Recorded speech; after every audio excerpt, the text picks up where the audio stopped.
Hi, everyone. This is Trish Kendall, your host for the Choose and Become interview series.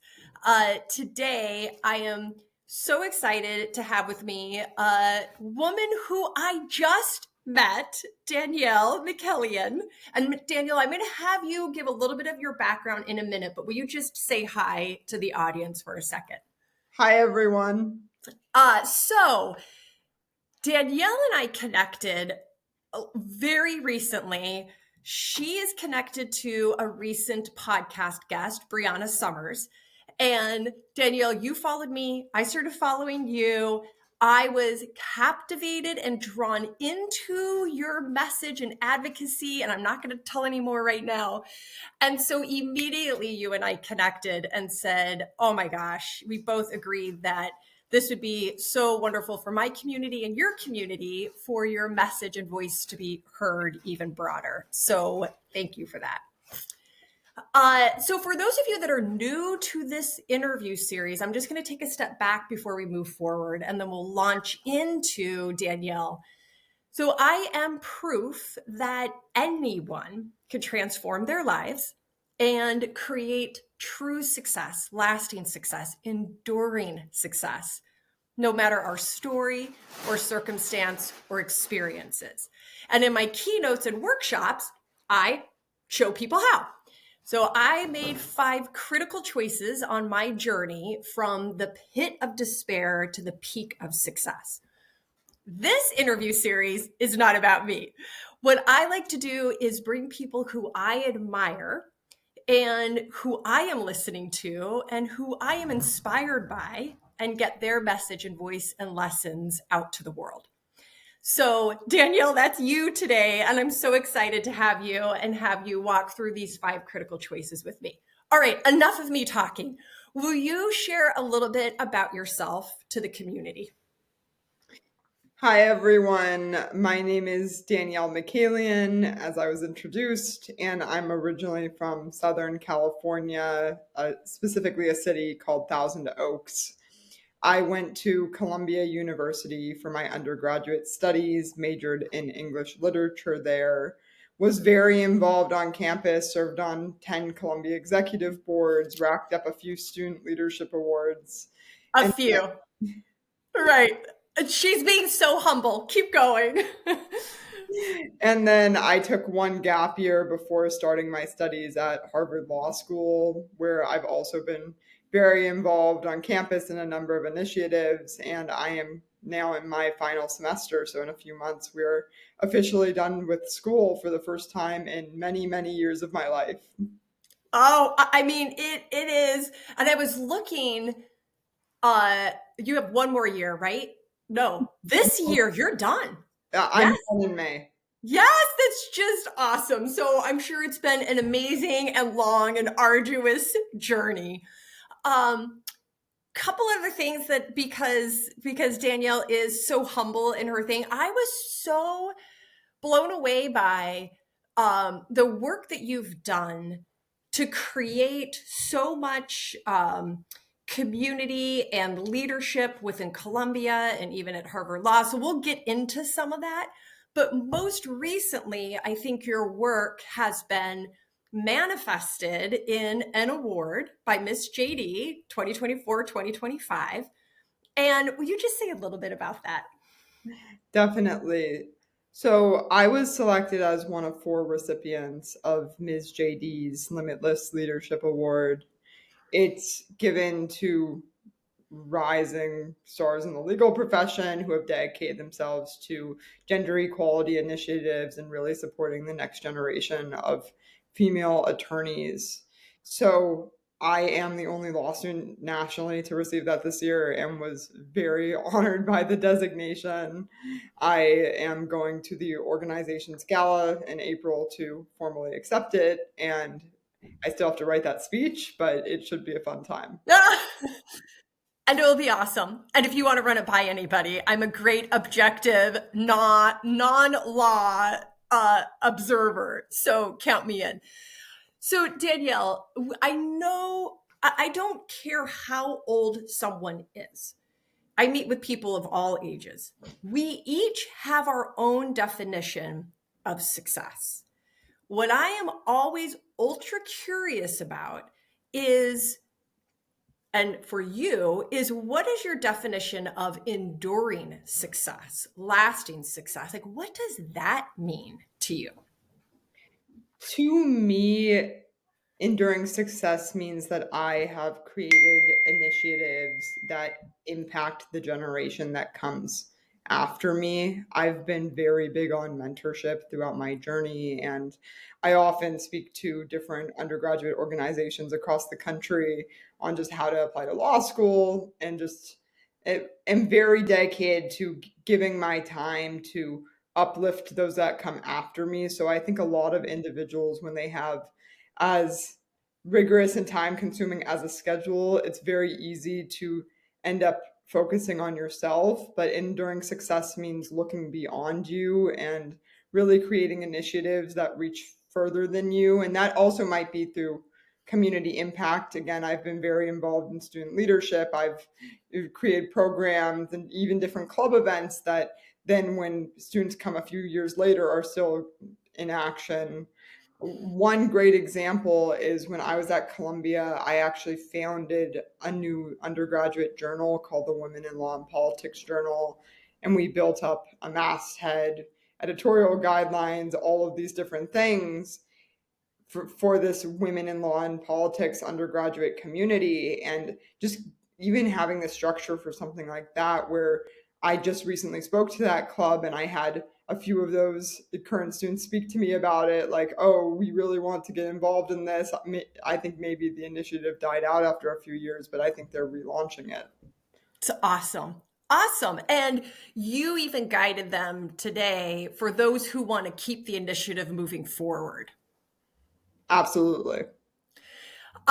So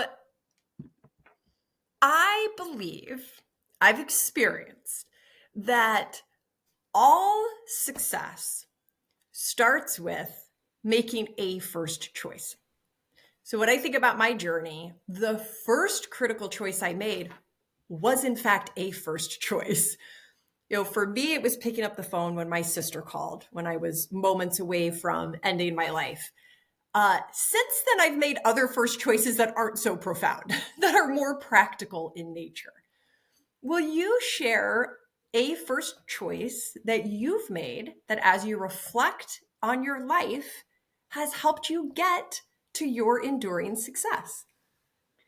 For me, the most pivotal choice was actually the decision to move across the country for college and attend Columbia University, because I think so much of my success now ties into the decision to just really expand my mindset, go outside of my comfort zone, and then find myself in a city that I had really never been exposed to. When I decided to attend Columbia, I had been to New York a day in my life, and it was to tour Columbia University. I had no support network. I do not have relatives out east. And looking back, that was a huge jump for me. But Columbia has such a unique environment. It's the second highest international student body in the entire US amongst undergraduate schools. And I just was exposed to so many more global perspectives, as well as gained this much more thorough understanding of corporate America, just because New York City is such a hub for that. And at the same time, I was able to really enhance and refine my English abilities and my communication skills more than I would have, just because I remember getting to Columbia. And at the time, I had been the top of my English classes my entire life, had very good grades on standardized tests for English specifically. And then I start looking at what everyone else around me is doing, and I'm like, oh, whoa, these people who went to these nice New York City private high schools really have a much better understanding of all of this than me. And the law school admissions process is very GPA oriented, so there's not really room for error. The average GPA to get into Harvard Law School is like a 3.92, and it's really important that you're around that to get into an institution like this. So I was like, okay, we have to figure this out immediately. And I just remember I was like looking at old students' essays. I was trying to figure Wow. out, I was meeting with professors a few extra times, just trying to figure out what was expected of me. And looking back, I've just progressed in my capabilities so much. And that's all tied to that initial decision to make that big leap that I think I've noticed a lot of students don't necessarily go outside their own states for college, which Mhm. again, personal circumstances might deem that right for you. But for me, I did not hesitate at the time. And I think since then, maybe I have a tendency to overthink a little bit more. But at the time, it was like, whoa, how do you pass on an opportunity like that? This school that's extremely selective. At the time, I think Columbia had like a 4% acceptance rate. It Wow. was just when I opened my acceptance letter, I was just stunned. I started crying immediately of joy. And it was just the most unreal feeling. I honestly don't think I've ever felt that feeling to that extent again, just because it was just like, Hmm. whoa, I managed to get this chance and I'm going to make the most of it. Oh, that's such an awesome story. And one of the things that I hear in that is the profoundness of the first choice to accept and go to Columbia, move clear across the country. But then the subsequent choices you made after that. Right? Like there were subsequent actions that you took in order to support that choice. You're like, oh man, I got to level up. I got to level up because I'm here and I'm going to go to law school and I'm going to excel. And so then you made these subsequent actions that supported that choice and you were the student of the year.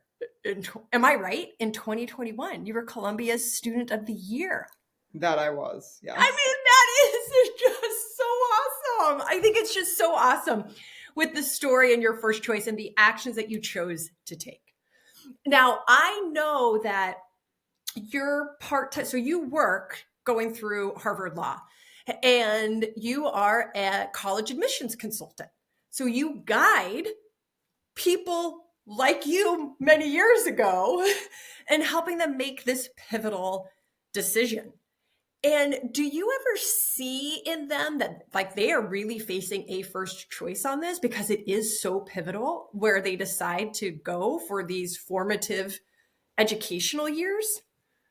Absolutely. It's one of the reasons that after being accepted to Columbia, I immediately began college consulting. So it's been 8 years now. Wow. And I remember I'm in my first year at Columbia doing all these things, adapting, but I'm also going on Reddit forums and online, and I'm sourcing people who need help with essays and so on.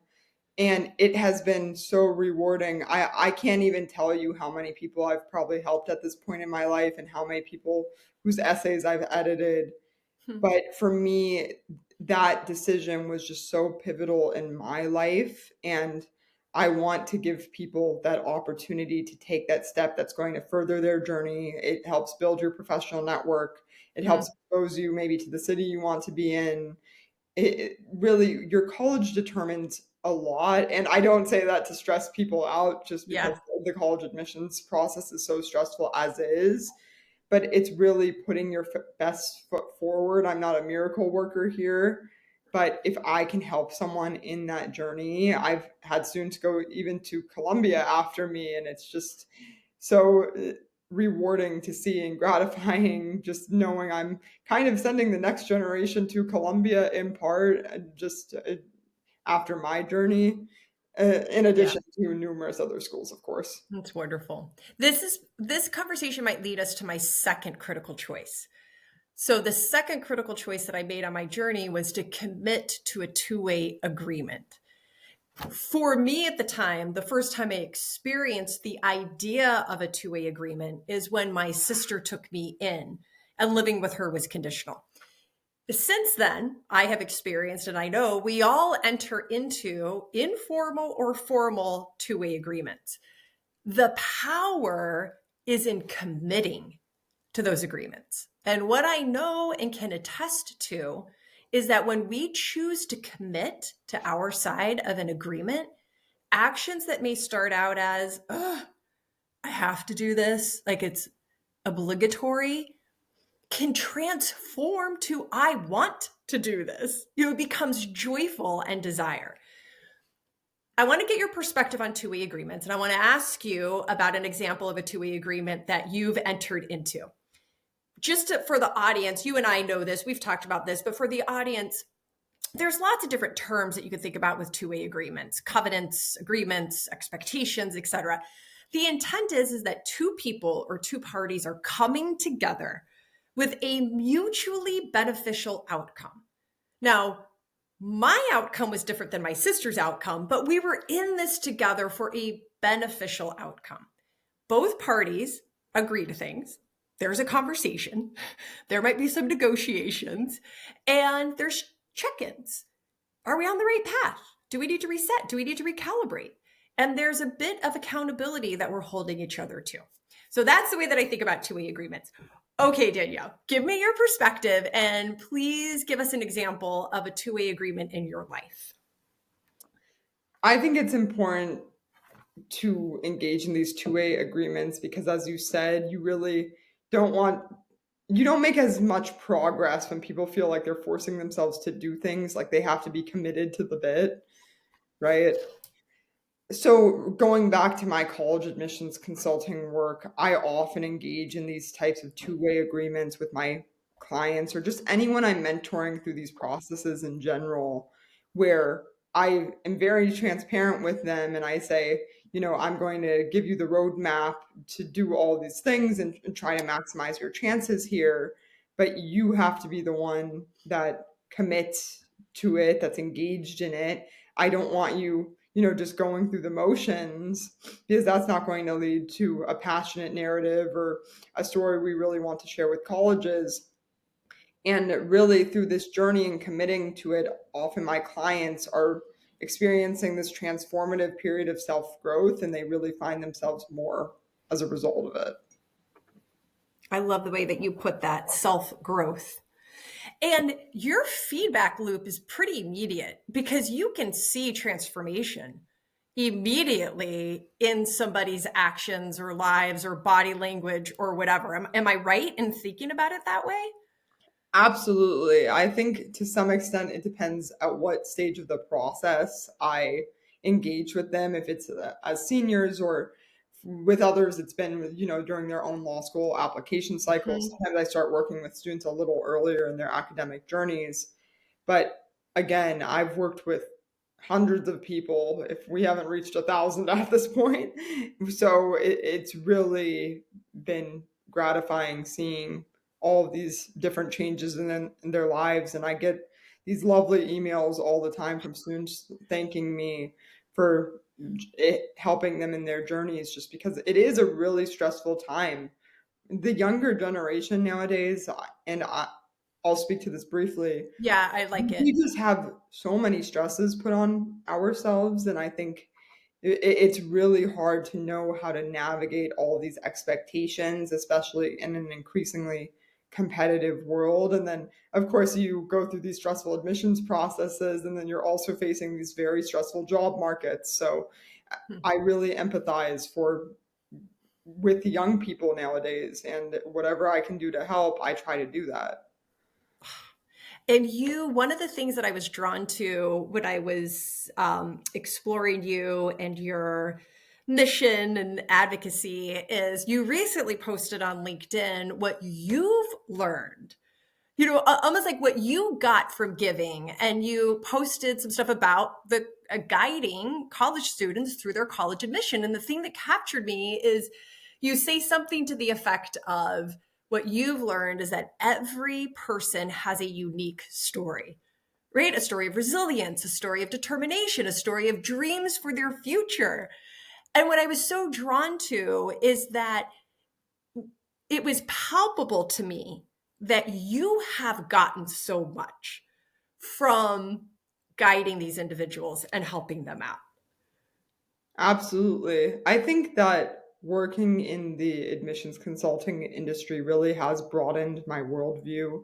When I was in my gap year, I kind of was piecing together odd jobs, but a lot of them were in the educational consulting Mm-hmm. space. And I remember I was working with students in China. I was working with international students in Romania, guiding them through the admissions process. I did an entire series on just different US universities and how to adapt to them as an international student. So I've really had the privilege of connecting with students everywhere. Oh, And it really, again, has helped me develop that global worldview where you're able to look beyond yourself and gain an understanding of, okay, what would it be like to be a 20-year-old abroad somewhere? And again, it's just really exposed me to this incredible, incredible network of individuals. And I think often I get caught up in like the next admission cycle and helping even more people, but I'll be very curious someday. I have stayed in touch with a few of my former clients, so it will be really fun to see where they end up. I think and we might have to have a part two at some point, by the way, BTW, because I have all of these additional non 5 choice questions. I guess everything falls under my my 5 choices.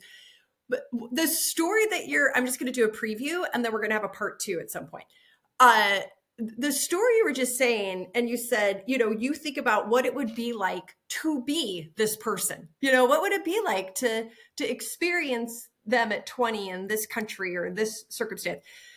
In the professional world, when I work with teams and professional services companies, oftentimes we lean in on our rational and logical sides of our brains to, create relationships and do really good at work. And sometimes what's missing is leaning into that emotional side. That what would it be like to get into the head and the heart of the other person? And you are already light years ahead, I think, of so many people, probably including myself, where you really lean into that element of wanting to understand and experience someone else's perspective. And I think that open mind mentality is going to be very strong for you in your career. And it's going to help your clients. That was my trailer for part two. Okay, I'm going to keep us going. The third critical choice that I made on my journey was to build trust. Now, for me, I had to build trust in myself before I could even consider inspiring the trust of others.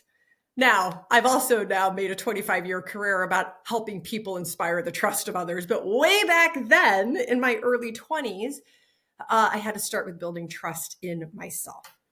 And I learned that if you do the little things great, great things can happen. So I want to explore building trust with you. And perhaps let's start with, has there been a time in which you had to build trust in yourself? And if so, do you recall, can you reflect on how you did it? What are the things that you did to help build that trust?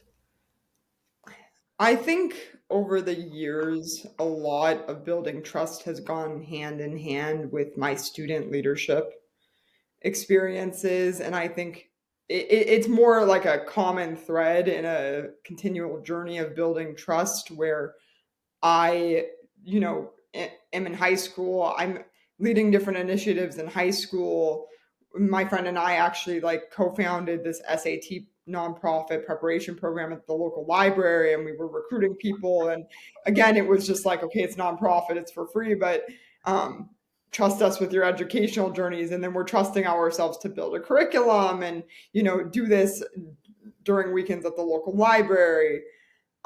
There's other initiatives I've engaged in where, let's say I'm at Columbia again, and it's okay, I have no ideas whatsoever, but we're just going to trust ourselves to take on a role. For instance, I took on the role of wellness chair for the entire university. So I was overseeing wellness efforts for the undergrad and all the graduate schools at Columbia. And it's okay, now I'm in this role. How are we going to make this happen? I don't really have experience at the time with mental health initiatives, but I just found it a really important cause. How do I, identify initiatives that are optimal for the student body and really work with administration to implement them? So I think often trust involves taking a leap, seeing something through, And then you just build from there. And I've just kept knowing that my commitment to making things happen will ensure that in the end, everything turns out okay, even if I don't know it in the moment. That is strong and actionable advice. Taking a leap, seeing it through. Let me now switch gears a little bit on trust. And you know what I really want to know? I want to know how someone earns your trust. How does someone earn your trust? I think for me, I'm big on character. I think that, again, as someone who's been really privileged to have my educational experiences, I just really value when people are kind, when people are empathetic, when my peers are empathetic. And that could be anything from just being inclusive of others and going out of your way. I remember, so law school is in sections, and we take all of our classes the first year with 80 people. And my section mates ended up, we just didn't do a section Thanksgiving. So people were here over the break. It's the first year, most people don't go back home. And I realized we just weren't doing anything and people had nowhere to go.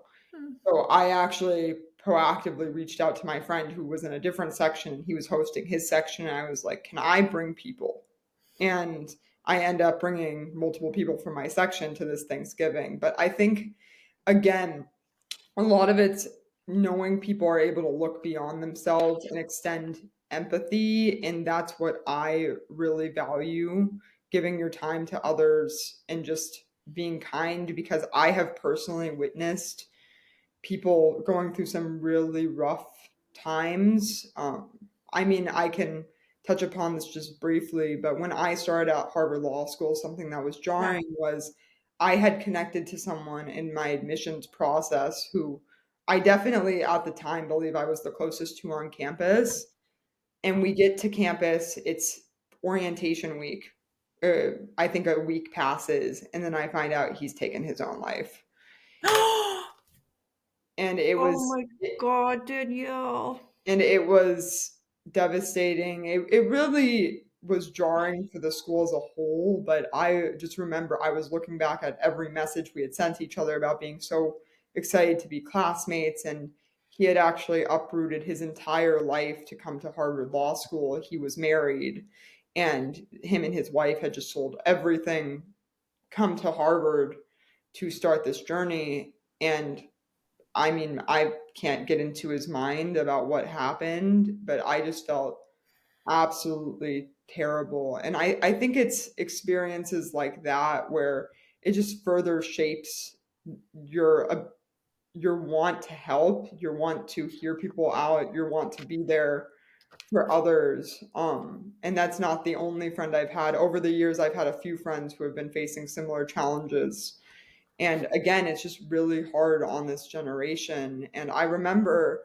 so this all happens, and his wife actually took the time to handwrite me a note, like, "Thank you so much for being a friend to him, because Oh, he was so excited to be classmates with you." And I just, uh, yeah, I don't know. It was just the most heartbreaking experience. But there's so many accolades that can be earned at a place like Harvard Law, but in the end, it's really people's health. And just I want people to be able to enjoy their lives, enjoy the experience. And it is so hard to have these rock solid high expectations for yourself where it seems like the second something doesn't go a certain way, it's over. And it's really important to me. If people want to build trust with me, it's really showing me like you're going to be supportive of others, you're there for others, and you have that capacity to look beyond yourself. you are a beautiful soul. Your Thank you. soul shines through.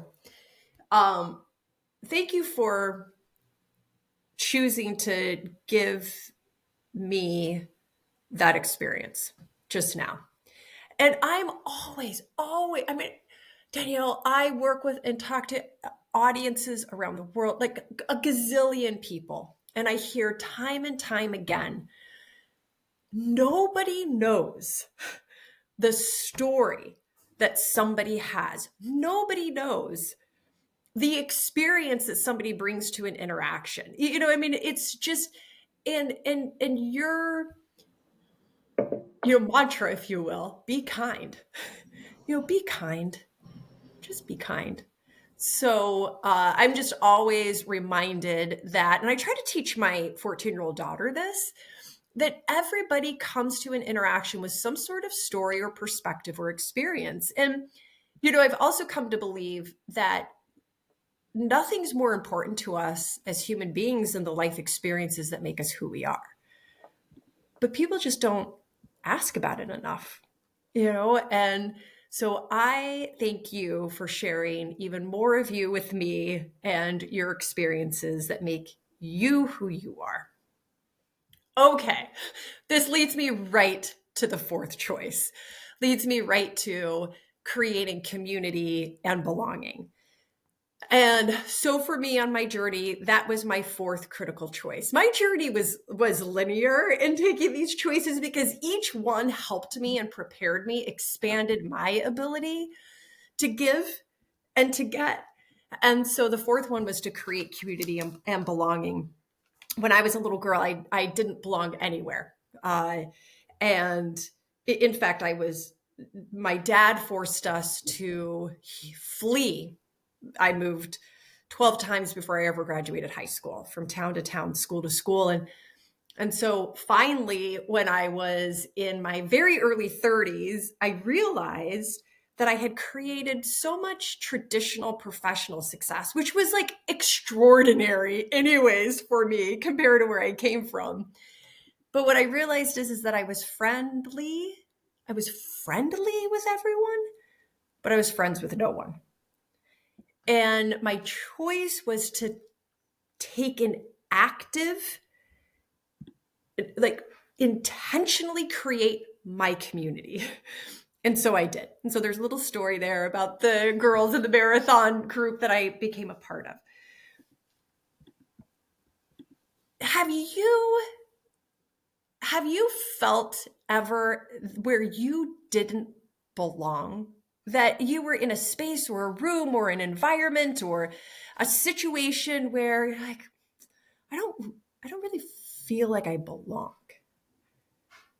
Have you ever felt that? I have, and I think going back to my undergraduate experience, something that I often tell people is that, so I'm ethnically Armenian, and that's been a big driving force in my life. I'm the descendant of Armenian genocide survivors who fled to the US a few generations ago.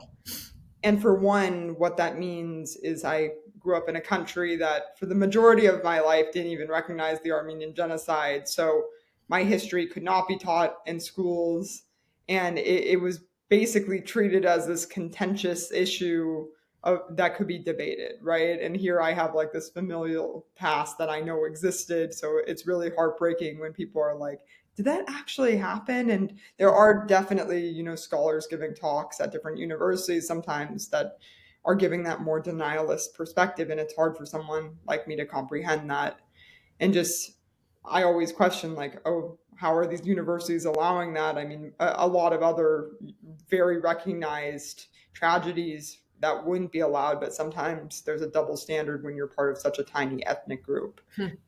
But building off of that, when I was at Columbia, Columbia has a big focus on culture and multiculturalism. And again, we have that very highly international student body. So there's a lot of different groups dedicated to culture and identity where I get to campus and the Brazilian club has all these events, and there's all these different events for the vast majority of my peers. And I had known that there was an Armenian club, but it had kind of fallen inactive. There wasn't active programming. And I really, as I was trying to settle in and find community and get my footing, was like, what spaces are there for me on campus? Where do I belong here?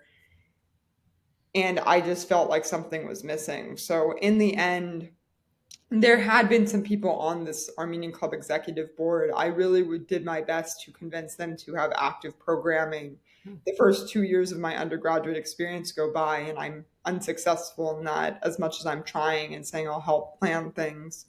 So eventually I say, can we do a formal election? Because over time it had just been passing on these rules. And I think overall people were using them for a resume line, unfortunately.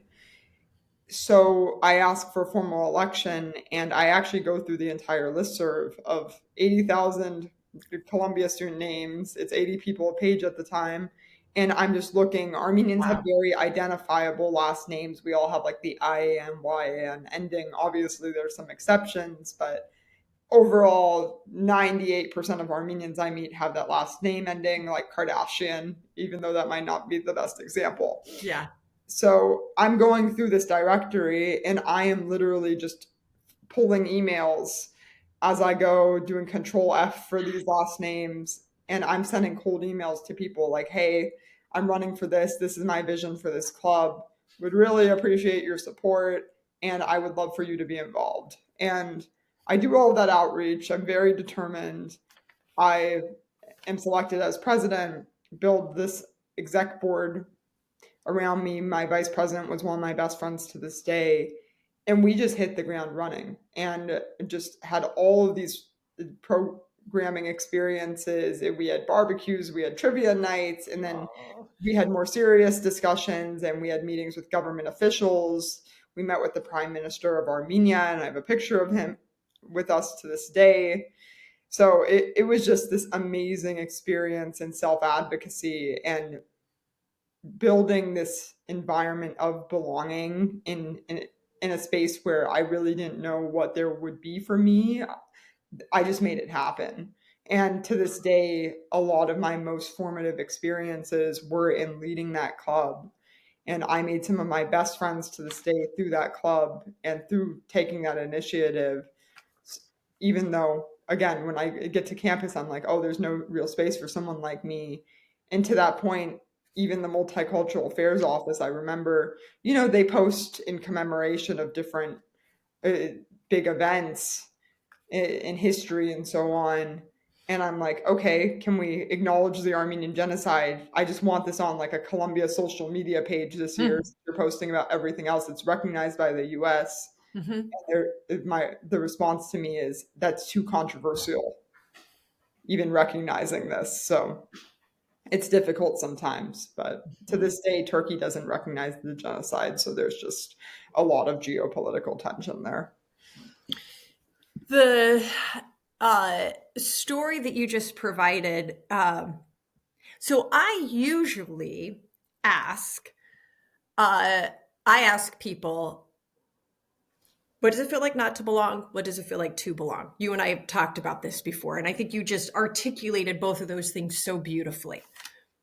Then I ask, and I'm telling you this because I'm going to ask, because I'm going to make a point here, was there an action? Did someone help you through some micro action or moment to help you feel like you belonged? So that's usually my question, but I'm not asking you that. And here's why. Because you are the one that helped somebody else feel like they belonged. You sent an email. You control F'd so many people. And I 100% impacted every single one of those people, even if it was for like a microsecond where they felt a sense of belonging. You did that. And then you created even much more from that with the organization, the leadership, and all the initiatives and all that. But so often people say, well, what can I do? What can I do? Just do one little thing. Control F and send an email.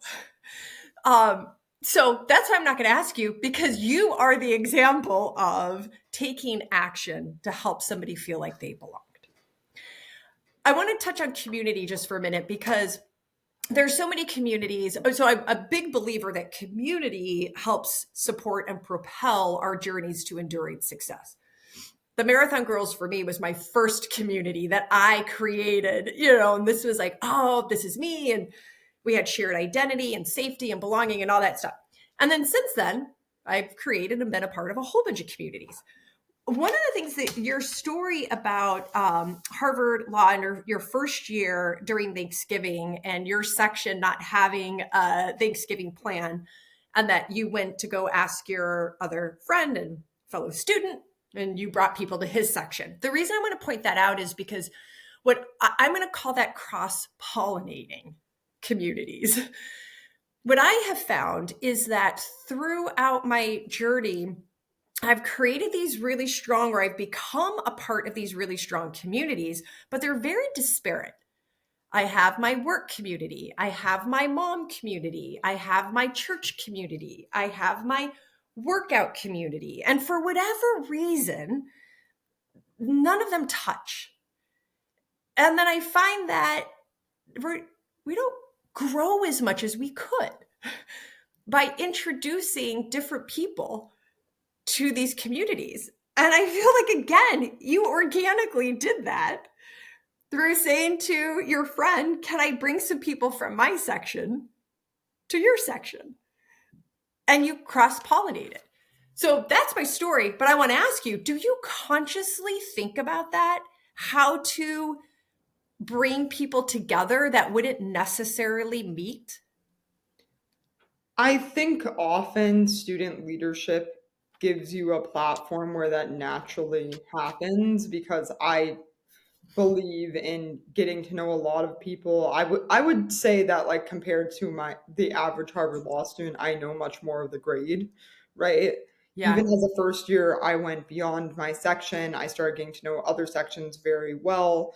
And then I also just dove into student leadership roles yet again because I know by being a student leader, by being on these different executive boards, I am being exposed to so many individuals who are unlike me, and it's a very valuable experience. So these student leadership roles have not only allowed me to have like direct impact through events, but they also allow me to get to know people in different grades, in Hmm. different life, just different periods of their lives. I've Yeah. been on the business club executive board for Harvard's business club for 3 years now. And my first year, I was so close with the third years on that club's board, and they're all practicing attorneys now. Same with when I was a Columbia undergrad, actually. I befriended numerous people at Columbia Law School at the time. And Well, I was pre law, but I think a lot of undergraduates, even if there's a law school attached, don't really take the extra steps to befriend law students. And some of those law students, I'm the first to be lawyer in my extended family, hmm. were just pivotal and telling me just early on, these are the things you need to do. And they've been in touch with me ever since, watching my journey. So again, full circle, but I think it is Yeah. really important to cross pollinate and just go beyond your immediate surroundings if there's opportunities. Your entire DNA is, I'm going to leap forward to professional world. So you've already selected your law firm. We're not going to talk about it here, but like, you know, your path, you're going into big law. And I know, and this would be for a part 2 conversation as well, after you get settled, is you're going to practice law. And I also know, because I work with a ton of law firms, that you do, there is generating business. And I think some people get nervous about what that means, but you are the perfect example of having the DNA, which is it's relationships. What can you do to help somebody else? Who can you introduce? How can you give? And I think for my community, the younger associates that watch this, and maybe, second, third year in their firms, accountants, lawyers, whatever, just remember this and listen to Danielle, because it's innate. It's just, can I introduce somebody to someone else? Can I give a little bit to somebody? How can I help somebody out? And it does not need to be more complicated than that. So I think that's a lesson too that you can provide to others that are in their professional path. All right, we're going to wrap this up with the 5th critical choice. Now, I can actually start this interview with the 5th choice because it's the most important. And the examples that you have gave all along the way fit right into here. And the fifth critical choice I made on my journey was to embrace my boundless capacity to give love, the verb, the action, to give it, and to embrace my capacity to receive it from others. And for all the reasons, in my story, there were plentiful reasons why I resisted receiving and I would withhold. So the fifth critical choice is when I realized that there is no capacity to our ability to give and to receive. I mean, there's no limit. There's no limit to that if we choose. I like to take this fifth choice to a very micro level, because I'm not talking about love the emotion. That's not a choice. I'm talking about love the verb. So micro actions of love the verb, I think, manifest differently for different people in different situations. What is an example for you of you giving? I mean, you've given me so many already, so I'm asking you to give me another one of you giving your love, the verb, the action. For me, giving love really corresponds with giving time. So I just have so many people reach out to me asking for advice, asking for help, and I really do my best to talk to all of them, edit the essays of friends going through different application processes. And I think it's just, again, it's that ability to look beyond yourself and then giving time when needed. And I would say, as much as I've helped a lot of people have made it very clear to me that they do feel like I've positively impacted their journeys and I have made a difference. So I think for me, giving love is giving that time and really giving whatever advice will help individuals take those steps forward. Thank you. Thank you for giving me another example, because you shared so much today. I believe, and I know with my whole being, that we create enduring success, lasting success for ourselves, and fuel the success of those around us when we choose in every interaction to give love the verb and to receive it back from others. And that can manifest as giving time. It could manifest as control F. It could manifest as cross-pollinating. It could manifest as creating a two-way agreement with your student that you're advising. It's the choice. It's the active choice that we each have the power to make. Danielle, thank you for choosing to make time and give me your time. I think you are phenomenal. And I feel super lucky to have expanded my world and my perspective and my thinking by spending this time with you. Thank you. That's very kind. I feel similarly privileged. Oh, okay. So we are going to do a part 2 at some point. For now, everyone, thank you for joining me for this episode of the Choose and Become interview series. You can find me on LinkedIn, Instagram, TikTok at trishkendallspeaks, and I'm looking forward to launching this episode with Danielle. Thank you so much. Thank you for joining me for this episode of the Choose and Become interview series. To check out more episodes, go to www.trishkendall.com/podcast, or go to any of your favorite podcast channels, including YouTube, under Trish Kendall Speaks, and you'll find this interview and more. Choose and become.